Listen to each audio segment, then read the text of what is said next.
네, 성도 여러분 하루 동안 평안하셨습니까? 8월 11일 금요일 새벽 기도회를 우리 기도하시면서 함께 시작하겠습니다. 기도하겠습니다.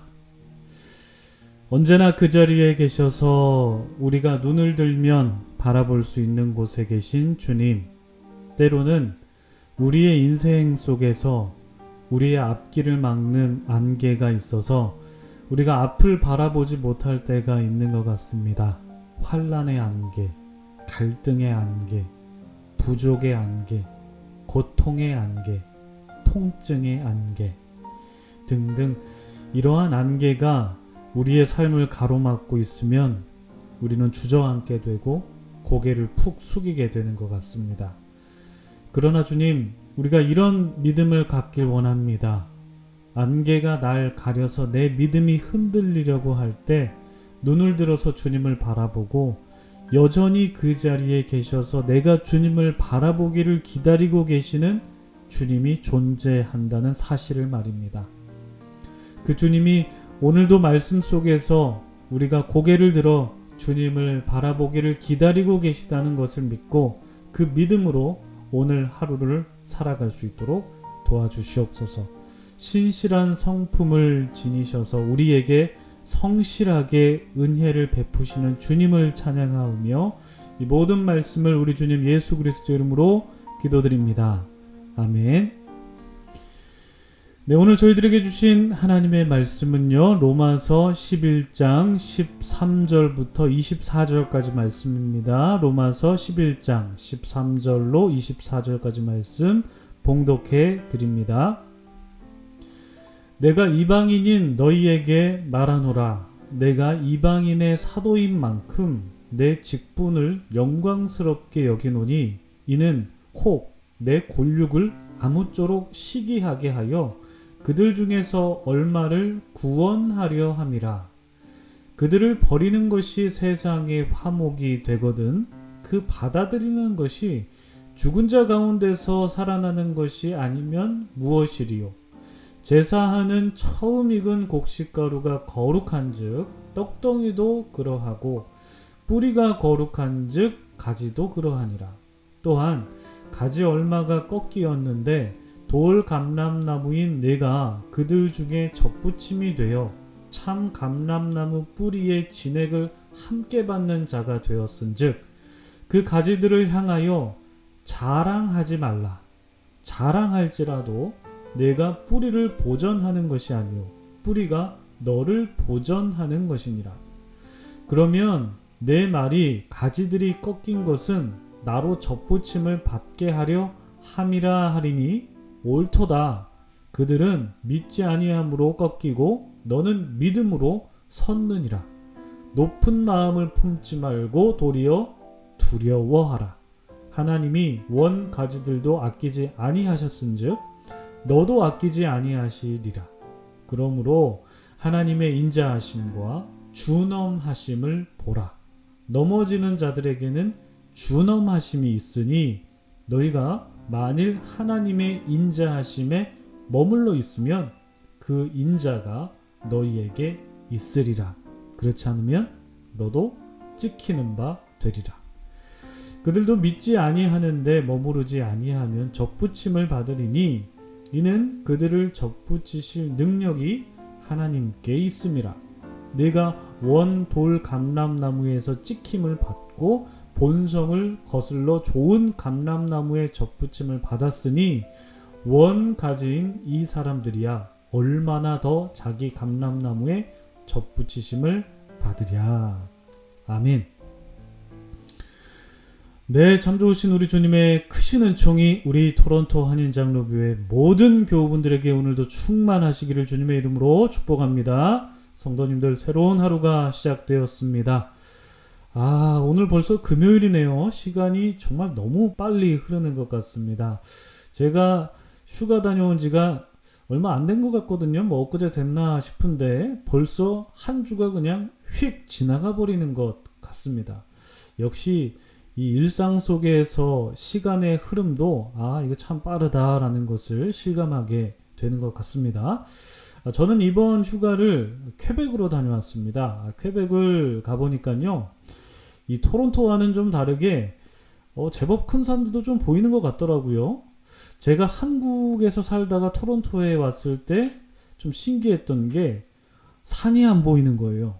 좀 산이 안 보이고 지평선이 보이는 게 아주 참 인상적이었는데, 오랜만에 좀 산 같은 산을 보니까, 뭐 동산이 아니라 진짜 산 같은 산을 보니까 참 인상적이더라고요. 제가 최근에 이제 묵상하면서 들었던 찬양이 뭐냐면 주님은 산 같아서라는 찬양인데요. 이 찬양은 좀 나온 지 오래됐습니다. 2010년에 한국에서 마커스 워십이라는 찬양팀이 선보인 찬양인데, 이 찬양 가사 중에는 이제 이런 가사가 있습니다. 주님은 산 같아서 여전히 그 자리에 계시다라는 찬양의 가사가 있는데, 오랜만에 산도 보고 또 찬양을 들으면서 묵상을 해보니 여전히 그 자리에 계신 우리 하나님을 생각하게 됐고, 신실하게 우리를 지키시고 보호하시는 그 하나님의 은혜에 감사하게 되었던 것 같습니다. 그 은혜가 여러분들에게도 가득하기를 축복합니다. 네, 오늘은 우리가 이방인의 구원에 관한 내용을 보는데요. 어제 말씀에서 우리는 이스라엘 백성의 넘어짐으로 인해서 이방인에게 구원이 임했다는 내용을 나누었고요. 설교 말미에 제가 읽어드린 책의 내용의 일부를 소개해드리면서 유대인과 기독교의 차이는 예수에 관한 신앙을 믿는지 아닌지에 갈린다라는 말씀을 잠깐 드렸습니다. 다시 말해서 예수님을 메시아로 믿느냐, 예수님의 십자가 사건의 구속과 부활 사건의 종말적 개념을 믿느냐 믿지 않느냐의 차이가 유대교와 기독교에 있다라는 것이었죠.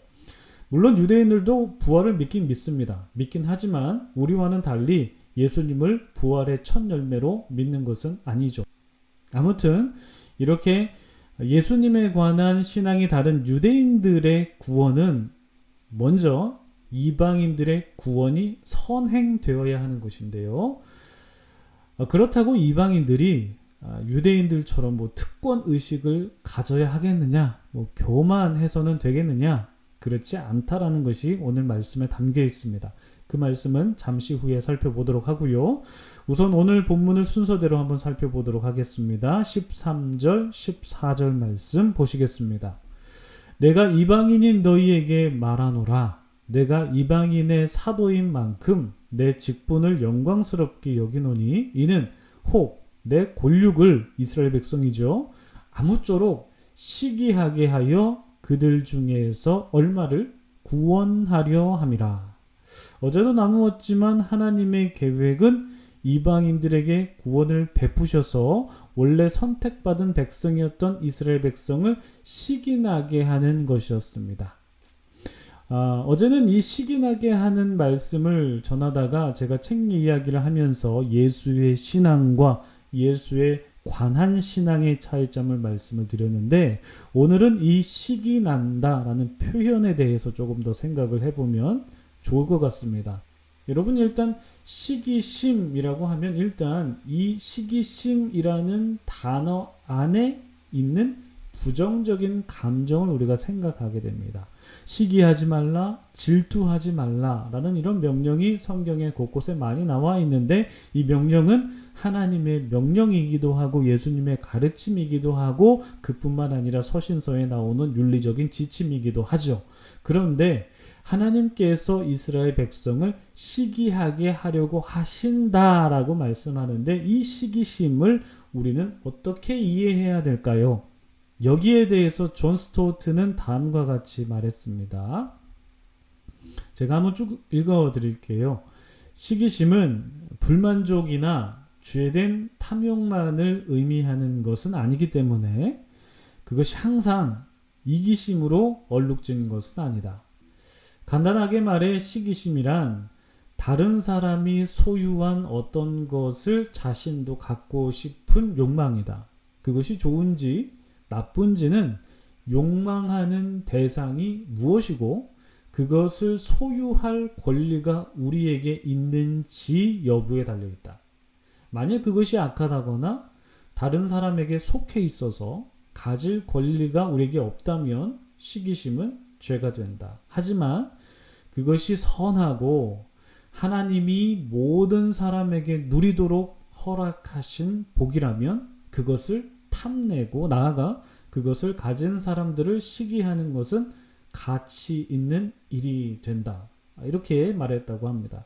그러니까 존 스튜어트의 말의 그런 의도를 우리가 정말 잘 파악해서 읽어야 되는데, 우리가 무언가를 소유하고 탐내는 것을 그냥 자긍하는 글이 아니죠. 보시다시피 시기심을 유발하는 것이 선해야 되고 내가 그것을 소유할 수 있는 권리가 있어야 되고 무엇보다도 하나님이 모든 사람에게 누리도록 허락하신 복을 탐내라는 것입니다. 여러분, 하나님이 모든 사람에게 누리도록 허락하신 복이 무엇일까요? 그 복은 결국에는 복음입니다. 그 복음을 가진 사람을 부러워하는 것은 바로 가치 있는 일이죠. 여러분, 복음에 붙들린 사람을 정말 부러워하고 그분을 소위 시기하는 마음은 이건 그릇된 욕망에서 비롯된 마음이 아닙니다. 정말 닮고 싶고 그분을 사로잡은 복음에 나도 사로잡히고 싶어하는 아주 건강한 욕망이죠. 그러니까 사도 바울이 말하는 시기심이 바로 이런 시기심을 나타낸다라는 것입니다. 훗날 그들이 이스라엘 백성들이 그리스도인을 시기하는데 이는 우리가 소유하고 있는 복음을 시기한다라는 그런 의미가 되는 것입니다. 그래서 그들 중에서도 구원받는 자가 나타나기를 바란다라고 바울이 고백하면서 하나님의 계획을 지금 신뢰하고 있는 것이죠. 그런데 예수 그리스도로 말미암아 구원을 받고 하나님의 택정함을 받은 이방인들이 그들의 뿌리가 어디서부터 시작하냐면 바로 이스라엘 백성에서부터 시작한다라고 바울은 말씀합니다. 그 내용을 곡식가루 비유를 통해서 말씀하고 있고 또 우리에게 익숙한 참감람나무에 돌감람나무가 접붙임을 받는 비유, 너무 유명한 비유죠. 이 비유를 통해서 설명합니다. 16절 17절 말씀 한번 보실까요? 제사하는 처음 익은 곡식가루가 거룩한 즉 떡덩이도 그러하고 뿌리가 거룩한 즉 가지도 그러하니라. 또한 가지 얼마가 꺾이었는데 돌감람나무인 네가 그들 중에 접붙임이 되어 참 감람나무 뿌리의 진액을 함께 받는 자가 되었은즉. 제사하는 하나님께 제물을 드리는 처음 익은 곡식가루는 누구를 의미하냐면 이스라엘 백성들이죠. 이스라엘을 의미하는 거고 또한 떡덩이는 믿는 이방인입니다. 그러니까 참 감람나무는 이스라엘 백성들도 의미하는 거고 돌감람나무는 믿는 이방인들이죠. 그러니까 바울은 참 감람나무와 돌감람나무 비유에서 돌감람나무가 참 감람나무에게 접붙임이 되어서 돌감람나무가 참 감람나무의 뿌리를 통해 진액을 받고 자라난다라고 비유하고 있는데 이는 곧 이방인들이 복음을 믿어서 구원받게 된 근거가 그 뿌리가 바로 이스라엘이라고 말하고 있는 것입니다. 왜냐하면 예수님도 이스라엘 사람이죠. 유대인이고 예수님의 말씀도 구약 성경에 근거한 하나님의 말씀이기 때문이죠. 그러니까 이방인들이 복음을 믿어서 구원받게 된 그 원천은 바로 이스라엘이라고 할 수 있다라는 것이죠. 그러니까 바울이 이렇게 돌 감람나무와 참 감람나무의 비유를 통해서 이방인의 구원이 이스라엘과 깊은 관련이 있고 나아가서는 이스라엘이 이방인을 통하여 구원받게 된다라는 것을 말씀하고 있는데 실제로도 참 감람나무에 돌 감람나무를 접붙여서 죽은 참 감람나무를 살린다고도 합니다. 실제로도 그렇대요. 다음은 스코틀랜드 출신 신약학자인 윌리엄 램지라는 사람의 설명인데 제가 한번 읽어드리도록 하겠습니다. 특별한 경우에 더 이상 열매를 맺지 못하는 감람나무에다 참 감람나무죠. 근데 열매를 못 맺는데요. 이 감람나무에다 돌 감람나무의 어린 가지를 접붙여서 되살리는 것이 관례래요. 그러니까 열매 맺지 못하는 참 감람나무에 돌 감람나무의 어린 가지를 접붙이는 접붙여서 그 참 감람나무를 되살리는 것이 관례다. 감람나무 뿌리에서 올라온 수액은 돌 감람나무의 가지를 고귀하게 만들고 이제 감람나무는 다시 열매를 맺게 된다. 그러니까 참 감람나무가 다시 열매를 맺게 된다라는 것이죠. 그러니까 이러한 감람나무의 어떤 생물학적 특징이 있었기 때문에 실제 이 비유를 듣는 그곳에 있는 사람들은 이 비유의 의미를 아주 적확하게 받아들일 수 있었을 것입니다. 그렇기 때문에 바울이 이방인에게 권면하는 내용이 무엇이냐 하면 18절부터 20절까지 말씀에 나와 있는데요. 그 가지들을 향하여 어떻게 해요? 자랑하지 말라. 자랑할지라도 네가 뿌리를 보존하는 것이 아니요 뿌리가 너를 보존하는 것이다. 이방인이 이스라엘을 보존하는 것이 아니라 이스라엘이 이방인을 보존하는 것이다. 이런 의미죠.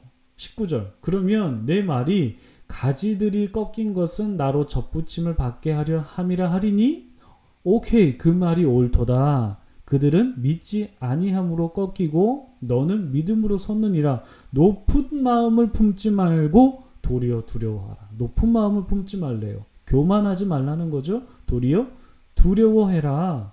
즉 구원받은 이방인들이 겸손해야 한다는 것을 말씀합니다. 참 감람나무도 이스라엘 백성도 아끼지 않으시는 하나님의 준엄하심에 겸비한 마음을 갖고 있어야 되고 하나님의 그 인자하심 그 안에 거해야 한다. 그리고 하나님을 두려워해야 한다. 교만하지 말라는 것입니다. 겸손하게 하나님의 구원에 감사하면서 믿지 않는 이스라엘 백성들을 위해서 기도하고 또한 그들이 돌아오는 것은 하나님께서 정말로 기뻐하신다는 것을 알아야 된다라는 것입니다.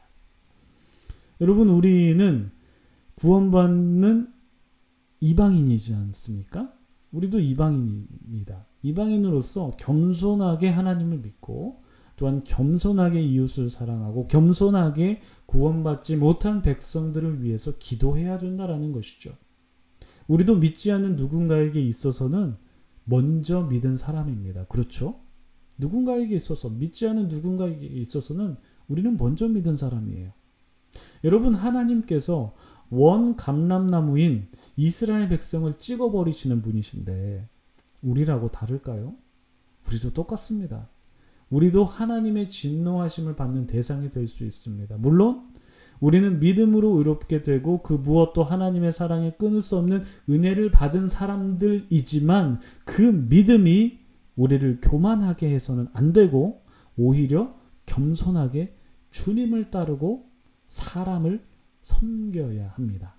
그것을 기억하면서 우리가 우리의 삶에서 겸손하게 살아가고 구원받은 자로서 구원받은 백성답게 누군가에게 본이 되는 삶을 살아가고 특별히 믿지 않는 사람들에게 본이 될 수 있는 우리가 되기를 위해서 기도하겠습니다.